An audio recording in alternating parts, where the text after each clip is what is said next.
Et on va aller plus loin dans l'entretien. Avec nous ce soir, Pascal Lamy, bonsoir. Bonsoir. Merci d'avoir accepté notre invitation. Ancien directeur de l'Organisation mondiale du commerce, ancien commissaire européen pour le commerce et président émérite de l'Institut Jacques Delors. Merci d'être avec nous. Vous avez le recul historique, vous avez l'expérience des institutions européennes. Quels grands enseignements tirez-vous de cette élection ? Quel est votre regard d'ensemble ? Disons que c'est plutôt un bon moment pour l'Union des Européens qui n'a pas traversé que des bons moments depuis 10 ans. Au fond, cette Europe qu'on disait un peu malade, un peu palote, un peu souffreteuse, un peu, au fond, abandonnée par les opinions nationales, eh ben, on s'aperçoit, hier soir, qu'elle a des couleurs, qu'elle va plutôt pas mal, qu'elle a une certaine vigueur. Et donc, c'est une bonne nouvelle pour les Européens, je crois, en tout cas pour les partisans d'une intégration européenne. Et je ne suis pas sûr que ce soit une bonne nouvelle pour les gens qui comptaient, dans les 5 à 10 ans à venir, sur l'affaiblissement de l'Europe. Des gens comme M. Trump, M. Poutine, peut-être même M. Xi Jinping. Alors, si on prend du recul, évidemment, et ça a été dit et redit à juste titre, ce qui frappe, c'est l'augmentation de la participation. On élit des parlementaires européens depuis 40 ans. Depuis 1979, à chaque fois, la participation avait baissé. Et on en tire la conclusion, assez logiquement d'ailleurs, que l'Europe intéressait de moins en moins les citoyens. Elle intéresse ou elle met en colère et du coup elle mobilise ? Si elle met en colère, elle intéresse. Oui. Si elle met en colère, c'est qu'on attend d'elle des choses qu'elle ne fournit pas assez, et donc on le lui reproche. Vous parlez d'un bon moment pour l'Europe. Certains y voient aussi la montée des nationalismes, des populismes. Est-ce que l'Europe n'est pas en train de prendre une sorte de chemin que l'on observe un peu partout ailleurs dans le monde, d'ailleurs, ce chemin des populismes et des nationalismes ? Vous avez raison, ce mouvement-là est mondial. On l'a vu aux États-Unis, on l'a vu au Brésil, on l'a vu en Turquie, on l'a vu aux Philippines, on l'a vu en Russie. Bon. Mais attention, nous ne pouvons plus confondre les populistes et les nationalistes. Monsieur Orban, en Hongrie, est populiste. Le gouvernement polonais est populiste. Il n'est plus anti-européen. Le grand changement dans ces forces, qui sont généralement plutôt à droite ou à l'extrême droite de l'échiquier politique, c'est qu'il y a 10 ou 20 ans, ils faisaient 10% et ils étaient anti-européens. Y compris, par exemple, le Front National en France, qui disait qu'il faudra sortir de l'Europe. Ça, c'est terminé. C'est un acquis. À 20 ou 25%, je reconnais que pour certains, c'est beaucoup, c'est mon cas, mais enfin, ça, c'est une affaire de jugement politique. Maintenant, ils ne disent plus « il ne faut pas faire l'Europe ». Ils disent « il faut faire l'Europe telle qu'on la voit, nous ». L'Europe de Saint-Étienne, l'Europe chrétienne, l'Europe sans immigrants, sans musulmans. Mais ils y restent. Mais, absolument. Et donc, finalement, nous sommes à un moment où la politisation de l'espace européen a fait un pas en avant. Et nous voulons construire une démocratie au niveau supranational. C'est compliqué pour des raisons historiques qu'on connaît bien. Je pense que cette fois-ci, on a fait un pas en avant. À l'allure des résultats au niveau européen, on s'aperçoit aussi qu'on voit émerger plusieurs grands groupes au sein de ce Parlement européen et non plus 2, comme historiquement on pouvait les voir, conservateurs et socialistes.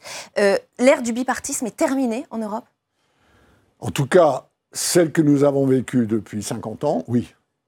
Ces deux forces, centre-droit, centre-gauche, qui ont, vous avez raison de le dire, monopolisé le pouvoir au niveau du Parlement européen, doivent maintenant partager ce pouvoir avec 2 autres forces qui sont montées, qui sont les centristes, les libéraux, Macron & co, et les Verts, qui, on le sait, ont fait un très beau score hier. Et évidemment, pour nous, pour les Français en général, qui sont quand même pas très, très familiers avec la notion de démocratie parlementaire. Alors, on a un Sénat et on a une Assemblée nationale. Mais en France, les gens ont le sentiment qu'en politique, c'est le président qui décide. Bon.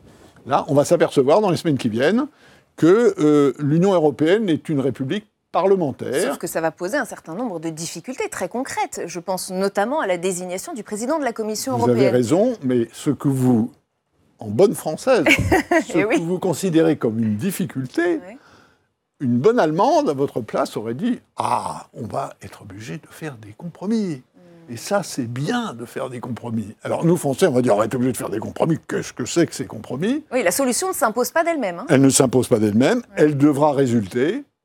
Alors, il y a 2 modèles possibles. Hein, parce qu'effectivement, le premier acte de ce Parlement européen, ça ça va être d'élire le président de la Commission européenne, ou la présidente d'ailleurs, parce que l'Institut Jacques Delors a beaucoup pesé dans une petite campagne au moment des élections pour enfin peut-être arriver à la parité au niveau des institutions européennes. Ça serait quand même pas de sitôt qu'il faudrait le faire.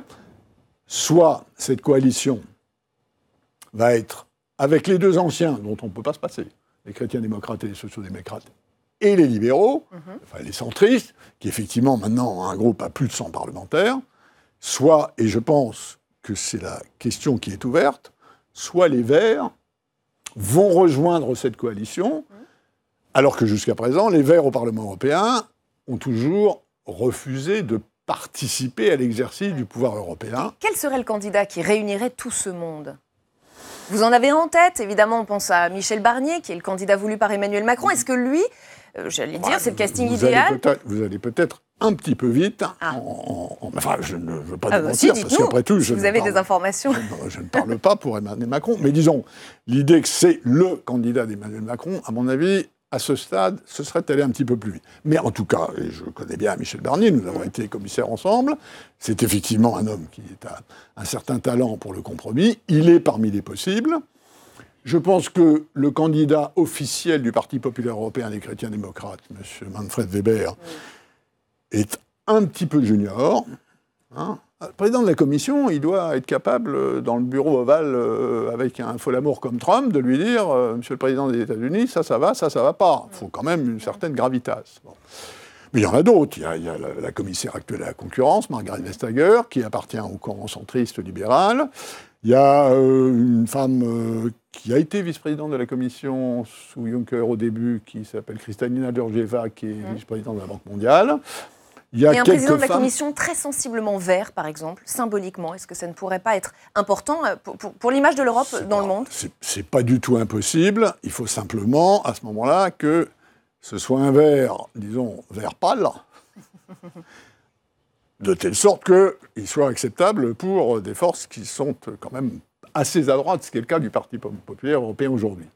Mais en même temps, faut être conscient, et je dis ça avec le recul, que tous les partis politiques européens ont considérablement verdi leur programme. Oui, mais on a vu que c'était au moment d'une campagne, alors la question est de savoir si c'est profond. Non, écoutez, je compare. Moi, j'étais commissaire européen dans la fin des années 90. Je compare les programmes des partis politiques européens il y a 20 ans et maintenant. S'il y a une chose qui frappe, c'est qu'ils sont tous beaucoup plus verts. Ils ne sont pas tous beaucoup plus roses, parce que le social et l'écologique, au fond, ont un petit peu mal à s'articuler, même si nous savons qu'il faudra faire les deux ensemble. Non, ça, c'est le grand changement est là. Et d'ailleurs, la grande question, au groupe des Verts, c'est de savoir si c'est la tendance allemande ou la tendance française qui va l'emporter. La tendance allemande, c'est nous, les Verts, on participe à l'exercice du pouvoir politique. La tendance française a toujours été, nous, les Verts, nous sommes des purs, et ne nous mangeons pas la soupe avec. Ces appareils.